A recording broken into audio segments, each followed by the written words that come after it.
Je voudrais d'abord le féliciter, mais surtout féliciter le peuple sénégalais qui a montré et démontré encore une fois sa maturité.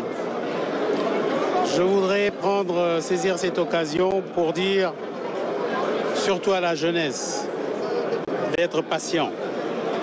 Les choses ne pourront pas changer du jour au lendemain. Ça prendra du temps, du travail et de la patience.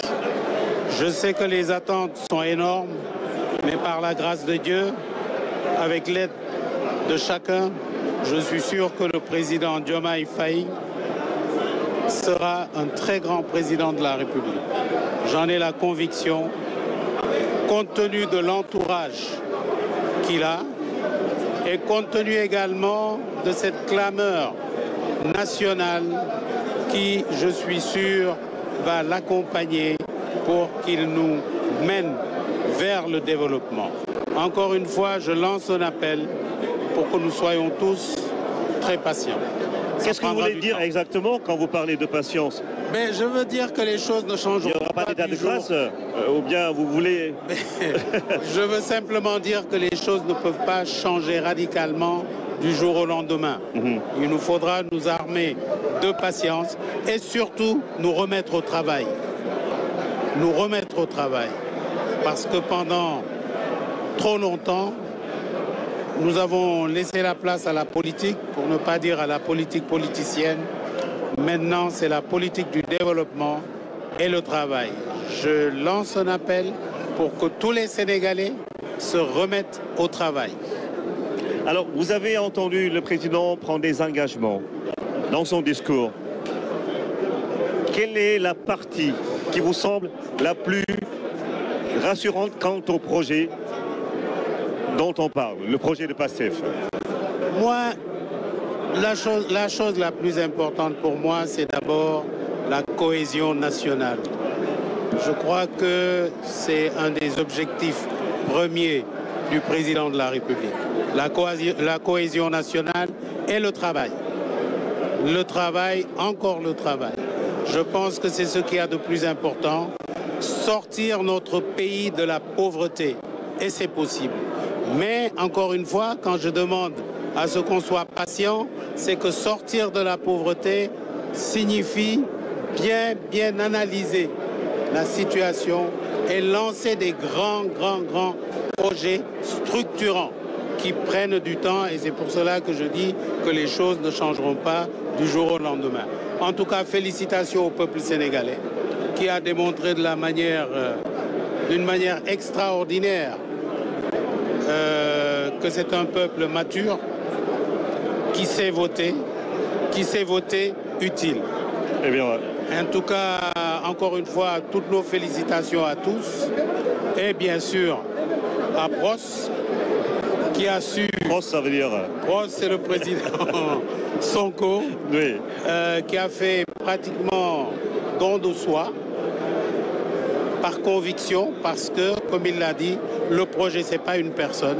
Le projet, c'est le projet. Et nous allons tous être derrière le président Diomaye Faye pour que ce soit un projet réussi. Et prenez ça d'un architecte. Bien sûr. Pros, donc, président Ousmane Sonko, pour faire court. Et aujourd'hui, le président Bassirou Diomaye Diakhar Faye, on peut dire que voilà, le Joola a balisé le chemin pour le CRR. Et voilà, l'image est là, c'est le Sénégal, là. C'est ce nouveau Sénégal dont vous rêviez, hein, Charles VI. Et beaucoup ont vu justement ce projet se réaliser. Vous faites partie de ce projet? C'est un projet national. Un projet qui est aujourd'hui porté par le président de la République élu, que nous félicitons vivement, M. Bassirou Diomaye Diakhar Faye. Comme il a dit, c'est un projet destiné aux Sénégalais. C'est un projet qui est destiné à apporter l'espérance aux Sénégalais, l'espoir, l'amélioration des conditions de vie, une justice indépendante, l'équité, mais aussi et surtout vraiment un relèvement conséquent du niveau de vie. Donc c'est un projet qui vient de se réaliser après des années de difficultés, de turbulences et péripéties. Mais nous devons remercier toutes ces institutions qui se sont levées comme un seul homme pour permettre à la République sénégalaise de rester debout. Mais aussi toutes ces populations qui ont accompagné le projet, ces populations qui ont été meurtries, qui ont été victimes parfois de sévices et qui sont restées debout. Les leaders également, vraiment, de cette coalition, à commencer par Ousmane Sonko, qui a été le porteur et que, finalement, comme vous avez vu, a passé le flambeau à Bassirou Diomaye Diakhar Faye. Tous ces leaders politiques qui sont là aujourd'hui sont également les porteurs de ce projet. Je vous remercie. On va dire merci à Charles VI d'avoir accepté de répondre à nos questions. Nous allons prendre d'autres invités. Un visage que je reconnais, mais je vais devoir vous demander votre nom et de vous présenter aux Sénégalais. Maître Abdoulaye Tine, avocat et président du parti Union sociale libérale. Alors, c'est un parti qui a accompagné Bassirou Diomaye Faye dans sa campagne électorale, sa candidature pour être président. Aujourd'hui, le rêve de toute une frange de la population s'est réalisé. Quels sont les sentiments qui vous habitent en ce moment précis? Le sentiment qui nous habite, c'est le sentiment du devoir accompli, du devoir en tout cas de lutter sans relâche pour l'amélioration des conditions de vie des Sénégalais, pour une refondation des institutions, mais effectivement aussi pour un décollage économique du Sénégal. Et je pense que je l'ai accompagné pendant la campagne électorale. Nous avons traversé des localités jour et nuit et nous avons vu cet immense élan d'espoir, en tout cas, qui est né au niveau surtout de la jeunesse sénégalaise en quête d'emploi, mais surtout ces masses de population sénégalaise de classe moyenne qui sont en quête, en tout cas, de mieux vivre.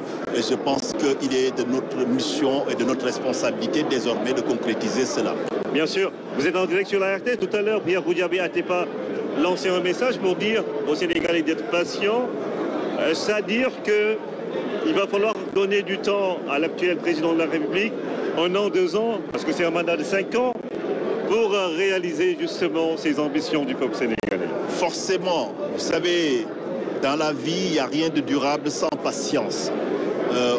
Même si on fait une métaphore, on ne se marie pas le même jour et on n'enfante pas. Il faut au moins minimum 9 mois plus tôt. C'est pour vous dire qu'il y aura un processus de maturation. Mais en dehors de cela, n'oubliez pas aussi que la population sénégalaise aujourd'hui est dans une situation très difficile. Et je pense que ce qu'ils attendent des jours à venir et des semaines à venir du président Diomaye, c'est de poser des actes concrets qui vont impacter directement le quotidien des Sénégalais. Et je pense que de par sa formation de juriste, mais surtout d'inspecteur des impôts, il sait aujourd'hui quels sont les leviers sur lesquels il faut jouer pour en tout cas impacter ne serait-ce que les conditions de vie, surtout la cherté de la vie qui est aujourd'hui la préoccupation marquante et première des Sénégalais. Et je pense effectivement à la fois il y a la durabilité parce qu'il y a des questions comme l'emploi, comme l'éducation, comme la santé. Ça va nécessiter forcément des années et des années de labeur. Mais effectivement à côté de cela, il y a des mesures concrètes qui seront posées dans les jours à venir et dans les semaines à venir pour déjà soulager le quotidien des Sénégalais. Maître Tine, si on a tout dit,